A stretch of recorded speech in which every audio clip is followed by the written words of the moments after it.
اعوذ باللہ من الشیطان الرجیم بسم اللہ الرحمن الرحیم۔ السلام علیکم ورحمۃ اللہ وبرکاتہ۔ سامعین کرام، سلطان صلاح الدین ایوبی رحمۃ اللہ علیہ ایک روز بغداد کی جانب گئے۔ وہاں پر موجود ان کے کچھ عزیز ساتھی کسی مصیبت میں آ گئے تھے، جس کی وجہ سے سلطان خود براہ راست ان کی مدد کے لیے وہاں پر پہنچ کے وہاں کے معاملات طے کر کے وہ جیسے ہی بغداد سے محل کی جانب لوٹ رہے تھے، راستے میں ان کا گزر ایک ہندو گاؤں سے ہوا۔ وہاں پر بے شمار ہندو آباد تھے۔ یہاں پر ان کو ڈھونڈنے سے بھی بہت مشکل سے مسلمان ملتے تھے۔ ان کا دل بہت عجیب سی گھٹن کا شکار ہو رہا تھا۔ انہوں نے چاروں جانب نگاہیں گھما کر اس گاؤں کو دیکھا۔ وہ ہمیشہ سے ہی ایک سچے مسلمان تھے۔ ان کا ہمیشہ ہی اللہ پر پختہ یقین تھا اور حضرت محمد صلی اللہ علیہ وآلہ وسلم کو آخری رسول اور نبی ماننا ان کا یہ عقیدہ تھا۔ یہ خواب تھا کہ اس دنیا پر صرف اور صرف مسلمانوں کی حکومت ہو اور اس دنیا میں صرف مسلمان ہی رہیں، لیکن ایسا تو ناممکن تھا۔ انہوں نے بڑی غور سے پورے گاؤں کو دیکھا کہ کاش یہ گاؤں مسلمان ہو جائے۔ دل میں حسرت لیے انہوں نے اپنے دل کو قابو کیا اور واپس محل کی طرف روانہ ہو گئے، لیکن اس سے پہلے ہی ایک سفید لباس میں خود کو ڈھانپے ہوئے ایک لڑکی ان کے گھوڑے کے بالکل سامنے آ گئی۔ سلطان صلاح الدین ایوبی رحمۃ اللہ علیہ نے بروقت اپنے گھوڑے کو روکا اور اپنے گھوڑے سے نیچے اترے اور چند قدم چل کر اس لڑکی کے پاس گئے۔ ایسا محسوس ہوتا تھا جیسے وہ لڑکی کوئی پرنور فرشتہ ہو۔ اس کا لباس بالکل صاف ستھرا تھا، اس کی بڑی بڑی آنکھیں اس کے نقاب کے اندر سے چھلک رہی تھی۔ سلطان صلاح الدین ایوبی رحمۃ اللہ علیہ کو وہ لڑکی بہت نیک لگی۔ اس کے پاس جا کر ان کو وہ لڑکی معمولی لڑکی نہیں لگی، بلکہ ایک پرنور روشنی لگی۔ انہوں نے اپنے قدم اس لڑکی سے چند قدم پہلے ہی روک لیے اور اپنی آنکھیں جھکا کر اس لڑکی سے پوچھنے لگے، یہ کیا طریقہ ہے کسی کے گھوڑے کے سامنے آنے کا؟ ان کا لہجہ نہایت نرم تھا۔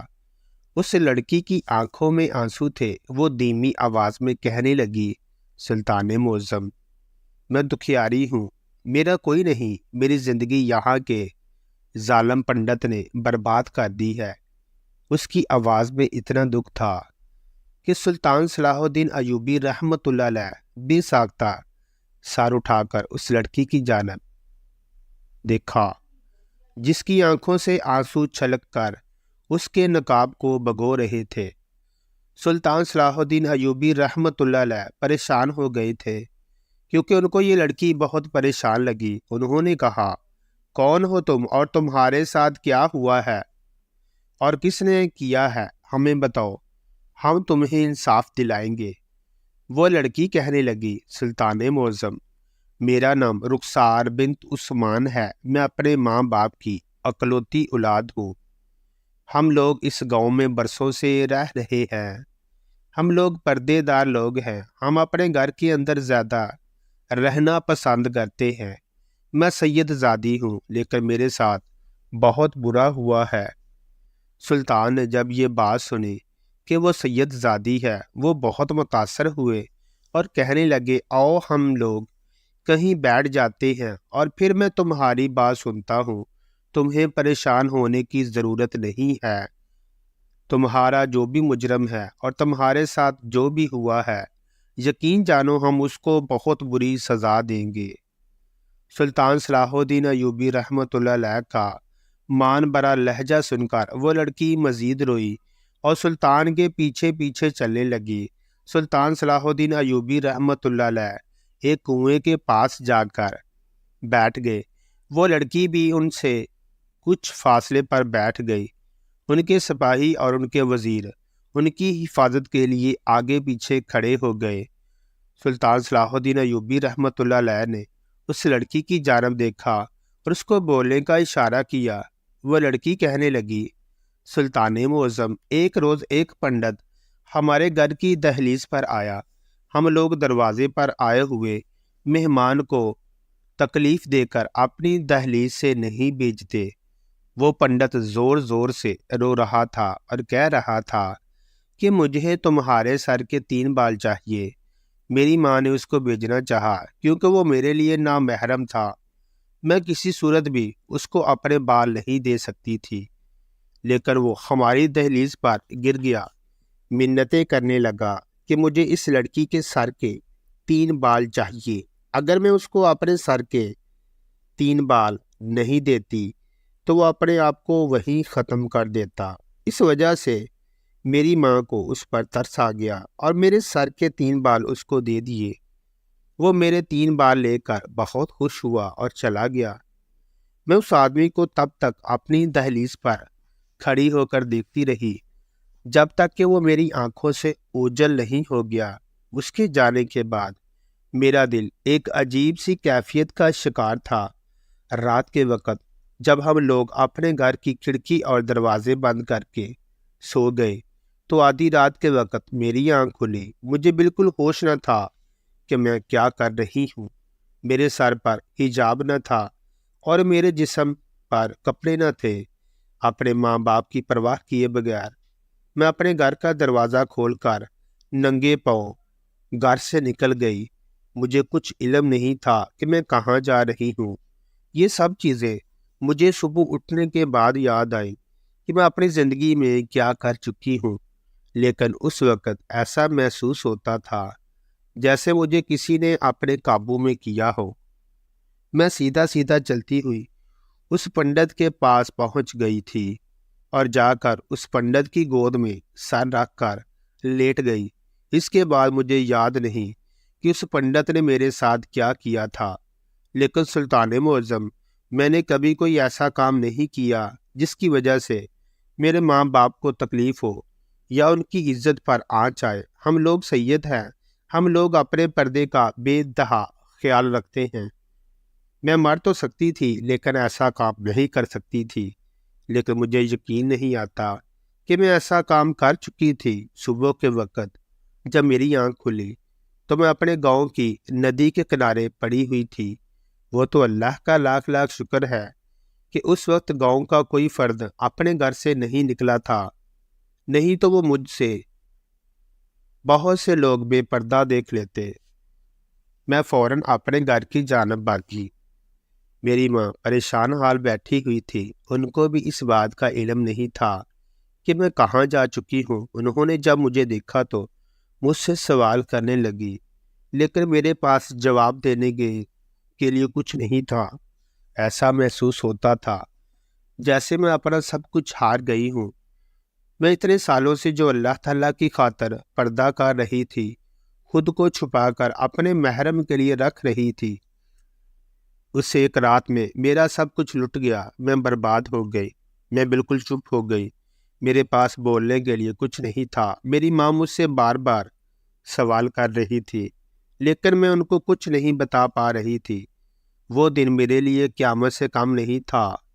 اگلے روز ایک بار پھر وہ آدمی ہماری دہلیز پر کھڑا ہو کر میرے 3 بال مانگ رہا تھا۔ میری ماں نے اس کو ڈانٹ کر واپس بھیج دیا کیونکہ وہ اس بار میرے بال نہیں دینا چاہتی تھی۔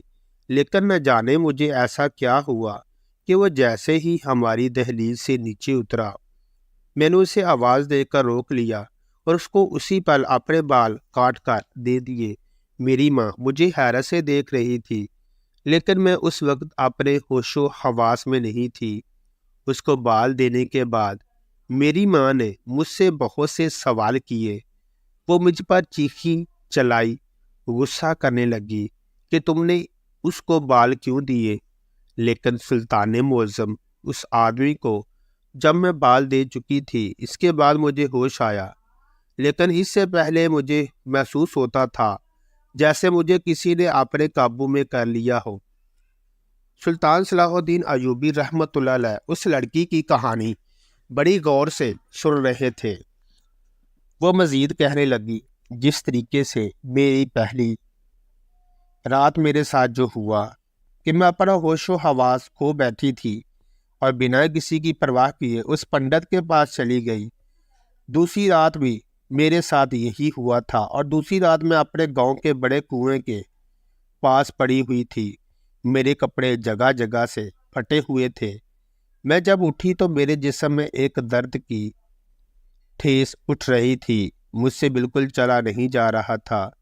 ایسا محسوس ہوتا تھا جیسے مجھے جانوروں کی طرح نوچا گیا ہو، میرے وجود کو، میری عزت کو تار تار کیا گیا ہو۔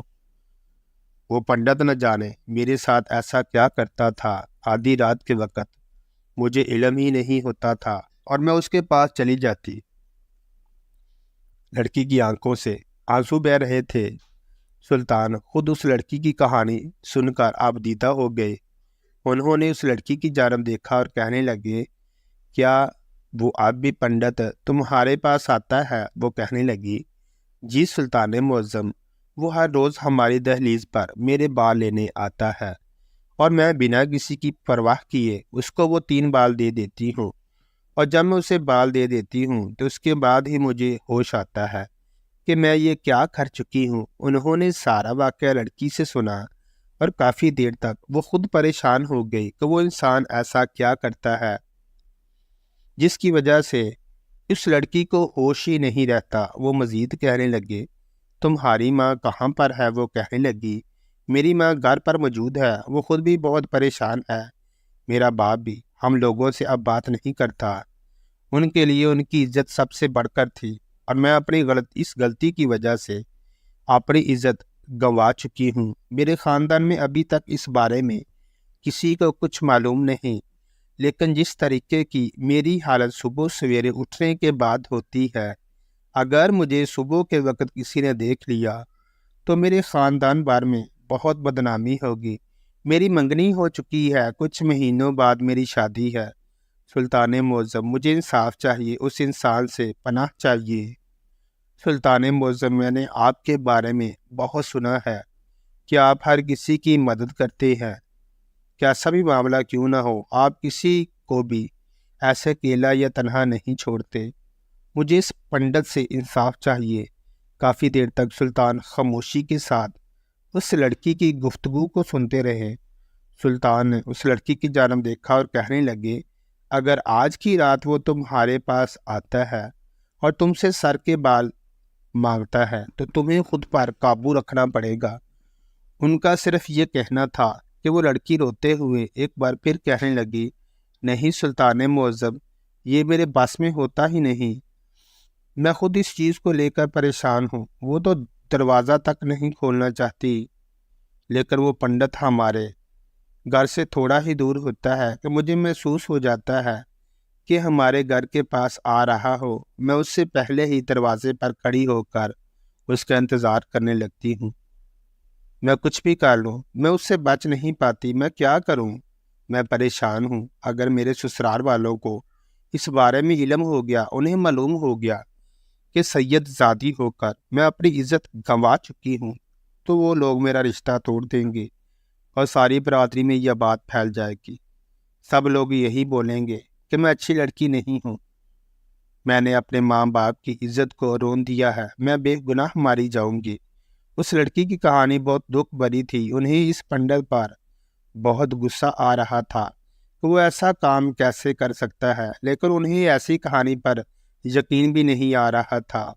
وہ حیران بھی تھے کہ ایسے کیسے ہو سکتا ہے کہ کوئی شخص آئے اور سر کے 3 بال لے لے اور اس کے بعد بال دینے والی لڑکی اس آدمی کے پاس خود چلی جائے۔ سلطان صلاح الدین ایوبی کو اس وقت یہ کہانی بناوٹی بھی لگ رہی تھی، لیکن جس طریقے سے وہ لڑکی اپنی کہانی سلطان کو سنا رہی تھی وہ بالکل بھی بناوٹی انداز نہیں تھا۔ وہ ایک سادہ انداز تھا جس کے اندر انسان بہت پریشان ہوتا ہے۔ انہوں نے ایک فیصلہ لیا، اس لڑکی کے اس گھر کی طرف چل پڑے، جبکہ انہوں نے اپنے وزیر کو حکم دیا کہ اس جیسی ان کو ابھی اور اسی وقت ایک اور لڑکی چاہیے۔ اس کا قد اس لڑکی جیسا ہی ہو، اس کی رنگت بھی رخسار جیسی ہو۔ سلطان کے حکم دیتے ہی ایسی لڑکی تلاش کرنے کے لیے ان کے غلام نکل پڑے، جبکہ سلطان صلاح الدین ایوبی پیدل ہی اس لڑکی کے گھر کی جانب چل پڑے تھے۔ وہ اس لڑکی سے بہت سی باتیں کر رہے تھے، لیکن وہ خاموشی سے سر ہلا دیتی۔ اب سلطان صلاح الدین ایوبی کو اس لڑکی سے اپنائیت سی محسوس ہو رہی تھی۔ سلطان صلاح الدین ایوبی رحمۃ اللہ علیہ اس لڑکی کے گھر کے پاس آ گئے اور دیکھا کہ وہ گھر بہت چھوٹا سا تھا، چھوٹا سا برآمدہ، چھوٹا سا کچن اور ایک کمرے پر مشتمل وہ گھر ان کی پوری کل کائنات تھا۔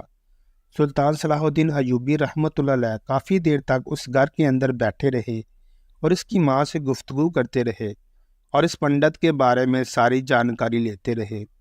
تھوڑی دیر بعد اس لڑکی کا باپ بھی آ گیا اور سلطان کو وہاں دیکھ کر ٹھٹک گیا، لیکن جلد ہی اپنی حیرت پر قابو پا کر اس نے دریافت کیا تو سلطان نے اس آدمی کو اچھے طریقے کے ساتھ اپنی بات سمجھائی۔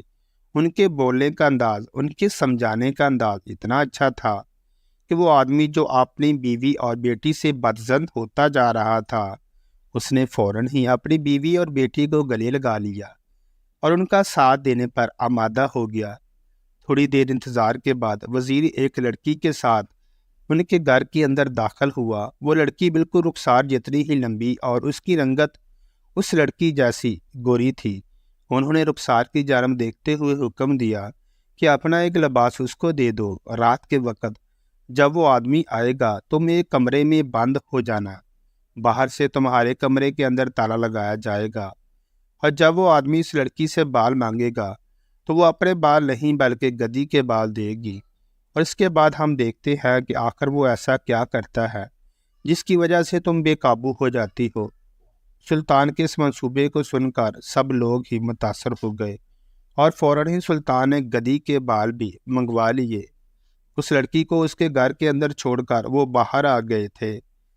انہوں نے پورا دن گاؤں میں ہی گزار دیا تھا۔ شام کے وقت وہ آدمی جو ہندو پنڈت تھا وہ رخسار کی دہلیز پر ایک بار پھر آ گیا، لیکن اس سے پہلے رخسار کی ماں نے اس کو ایک کمرے کے اندر بند کر دیا تھا۔ جب وہ ان کی دہلیز پر آیا تو وہ فوراً ہی لڑکی جو وزیر اپنے ساتھ لایا تھا اس پنڈت کے پاس آ گئی۔ رخسار کو سمجھ کر اس سے بال مانگے تو اس نے بنا کچھ سمجھے اور بولے گدی کے وہ تینوں بال اس آدمی کو دے دیے۔ وہ بال لے کر پنڈت ایک پل وہاں نہیں رکا اور وہاں سے چلا گیا، جبکہ کمرے کے اندر موجود رخسار باہر آنے کے لیے تڑپ رہی تھی۔ سلطان بھی اس منظر کو دیکھ رہے تھے۔ تھوڑی دیر بعد جب وہ آدمی ان کے گھر سے تھوڑا دور چلا گیا تو رخسار ٹھنڈی ہو کر زمین پر گر چکی تھی۔ فوراً ہی اس کی ماں نے اسے ہوش دلایا۔ اب ان سب کو رات کا انتظار تھا۔ آدھی رات ہوتے ہی سلطان کے حکم سے وہ لڑکی جب وزیر کے ساتھ آئی اس پنڈت کے پاس جانا شروع ہو چکی تھی۔ اس کے پیچھے ہی سلطان اور وزیر اور ان کے سپاہی اور وہ لڑکی رخسار خود بھی جا رہی تھی۔ اس کو سب معلوم تھا کہ وہ کہاں پر جا رہی ہے اور کیا ہو رہا ہے۔ وہ لڑکی جب اس جگہ پر پہنچ گئی جہاں پر اس پنڈت کا حجرہ تھا، سب لوگ ہی سامنے اس منظر کو دیکھ کر حیران رہ گئے۔ رخسار کی تو باقاعدہ چیخ نکلتے نکلتے رہ گئی۔ جب سلطان صلاح الدین ایوبی رحمۃ اللہ علیہ بھی ماتھے پر بال ڈالے سامنے کے منظر کو دیکھ رہے تھے، وہ پنڈت بیچ میں بیٹھا ہوا تھا اور اس کے ارد گرد بہت سے دیے رکھے ہوئے تھے، ایک بنا آنکھ کی گڑیا اور بہت سی راکھ آس پاس پڑی ہوئی تھی، اور وہ پنڈت آنکھیں بند کیے ہوئے کچھ پڑھ رہا تھا۔ سلطان اس کے آدمی یہ سارا منظر دیکھ رہے تھے اور سمجھ چکے تھے کہ یہ آدمی رخسار پر کالا جادو کرتا تھا، اس کے بالوں پر کالا جادو کر کے اسے اپنے قابو میں کرتا ہے، جس کی وجہ سے وہ اس آدمی کے پاس پہنچ جاتی تھی اور وہ آدمی اس کے ساتھ غلط کاری کر لیتا تھا۔ سلطان نے اشارے سے اس لڑکی کو اندر جانے کے لیے بولا۔ وہ لڑکی خوف زدہ نظر آ رہی تھی، لیکن سلطان کے آس پاس کھڑے ہونے کی وجہ سے وہ فوراً ہی اندر چلی گئی تھی اور بالکل ایسا ہی رویہ اختیار کر رہی تھی جیسا اسے رخسار نے بتایا تھا۔ وہ پنڈت کے پاس جا کر بیٹھ گئی، لیکن اس نے اپنا سر اس کی گود میں نہیں رکھا تھا۔ عین اسی وقت اس پنڈت نے اپنی لال سرخ آنکھیں کھول کر اس لڑکی کی جانب دیکھا اور وہ بے ساختہ اس سے دور ہو گیا اور گڑبڑاتے ہوئے کہنے لگا، تم کون ہو اور یہاں پر کیا کر رہی ہو؟ اس آدمی اور وہاں کے ماحول کو دیکھ کر وہ بھی بہت زیادہ گھبرا گئی تھی، لیکن جو چیز سلطان نے اس کو سکھائی تھی اس کو اس پر عمل کرنا ہی تھا۔ وہ رنڈار انداز میں اس پنڈت کو دیکھتے ہوئے کہنے لگی، تو آپ کے پاس آئی ہوں، آپ نے ہی تو مجھے بلایا ہے۔ اس کی آواز رخسار کی آواز سے مختلف تھی۔ وہ پنڈت سمجھ چکا تھا کہ دال میں کچھ کالا ہے۔ وہ اپنی جگہ سے کھڑا ہوا اور بھاگنے لگا۔ جیسے ہی بھاگتا، اس سے پہلے ہی سلطان کے سپاہیوں نے اسے پکڑ لیا اور عین اسی وقت اسے بندی بنا دیا گیا۔ سلطان صلاح الدین ایوبی رحمۃ اللہ علیہ حیران تھے کہ کوئی شخص اپنی ہوس بجھانے کے لیے اس حد تک بھی جا سکتا ہے۔ انہوں نے اس آدمی کی جانب دیکھا اور وہ غصہ بھرے لہجے سے پوچھنے لگے، کب سے یہ گھٹیا کام کر رہے ہو؟ کتنی بہن بیٹیوں کی زندگی برباد کر چکی ہو تم نے، اور کیوں کیا تم نے ایسا؟ جبکہ وہ آدمی سب کی جانب دیکھ کر بہت برے طریقے سے خوف زدہ نظر آ رہا تھا۔ وہ کسی کی بات کا جواب نہیں دینا چاہتا تھا۔ وہ کسی بھی طور پر بھاگ جانا چاہتا تھا، لیکن سلطان کے سپاہیوں نے اس کو اس طریقے سے قابو کیا ہوا تھا کہ سوال ہی پیدا نہیں ہوتا کہ وہ ایک انچ بھی ان کے شکنجے سے ہل پائے۔ انہوں نے فوراً ہی اپنے سپاہیوں کو حکم دیا کہ اس ملعون شخص کا سر دڑ سے الگ کر دیا جائے، کیونکہ یہ سچ نہیں بتا رہا۔ اتنا سننا تھا کہ وہ پنڈت رٹو طوطے کی طرح شروع ہو گیا کہ وہ مسلمانوں سے نفرت کھاتا ہے، اس قوم میں جتنے بھی مسلمان ہیں ان کے ساتھ ایسا ہی کرتا ہے اور ان کی بہن بیٹیوں کی عزت کو خراب کرتا ہے، اور صبح ہونے سے پہلے ہی ان کو گاؤں کے ندی یا کنواں کے پاس پھینک دیتا ہے۔ اس پنڈت نے بتایا کہ بہت دنوں سے میرے کانوں میں رخسار کی باتیں آ رہی تھی کہ گاؤں میں ایک سید زادی موجود ہے جس کو آج تک کسی بھی نامحرم شخص نے نہیں دیکھا ہے۔ تو میں نے اس دن سے ہی منصوبہ بنا لیا تھا کہ میں سید زادی کو بے آبرو کروں گا، اس کے کپڑے پھاڑوں گا، اس کو ندی کے قریب پھینک دوں گا۔ میں اس کو یہاں تک لاتا ضرور تھا، لیکن صرف جسمانی تکلیف دینے کے لیے۔ میں نے کبھی بھی رخسار کے ساتھ بدکاری نہیں کی، بس اس کے کپڑے پھاڑ کر میں ندی یا کنویں کے پاس پھینک دیتا تھا۔ میں اس کے بالوں پر کالا جادو کرتا تھا، جس کی وجہ سے وہ میرے قابو میں آ جاتی تھی۔ سلطان نے جب یہ ساری باتیں سنی تو اگلے روز ہی انہوں نے بیچ گاؤں کے اس پنڈت کو بندی بنا لیا اور ساری کہانی پورے گاؤں کو گوشگوار گزار کر دی کہ تمہارا پنڈت اپنی انا کی خاطر مسلمانوں کے ساتھ اتنا بڑا گناہ کر رہا تھا، لیکن مسلمانوں کا اللہ اتنا بڑا ہے کہ اس نے اپنے بندے کی حفاظت خود کی اور اس کی عزت پر آنچ نہیں آنے دی۔ یہ بات سن کر سب لوگ اس پنڈت کو نفرت بھری نگاہوں سے دیکھتے ہوئے لعنتیں بھیجنے لگے، اور بہت سے ہندوؤں نے عین اسی وقت سلطان صلاح الدین ایوبی کی ہمراہ اسلام قبول کر لیا تھا۔ ان کا جو خواب تھا وہ آدھا پورا ہو گیا، اور اس لڑکی کو انصاف بھی مل گیا، کیونکہ سلطان نے اس آدمی کو معافی نہیں دی تھی بلکہ اس کا سر دڑ سے جدا کر دیا تھا۔ اس واقعے سے یہ بات ثابت ہوتی ہے کہ بعض اوقات جو چیزیں ہمیں نظر آ رہی ہوتی ہیں اس کے پیچھے کچھ اور ہی ہوتا ہے اور بہت بڑا راز ہوتا ہے۔ ہمیں ہمیشہ ہی کچھ ایسا کرنا چاہیے کہ ہم اس راز تک آرام سے پہنچ جائیں۔ تو سامعین کرام، امید ہے کہ ہماری آج کی ویڈیو آپ کو اچھی لگی ہوگی۔ اگر ویڈیو پسند آئے تو اس کو لائک اور شیئر کریں۔ مزید اسی طرح کی ویڈیوز دیکھنے کے لیے ہمارے چینل کو سبسکرائب کریں۔ جزاک اللہ خیرہ۔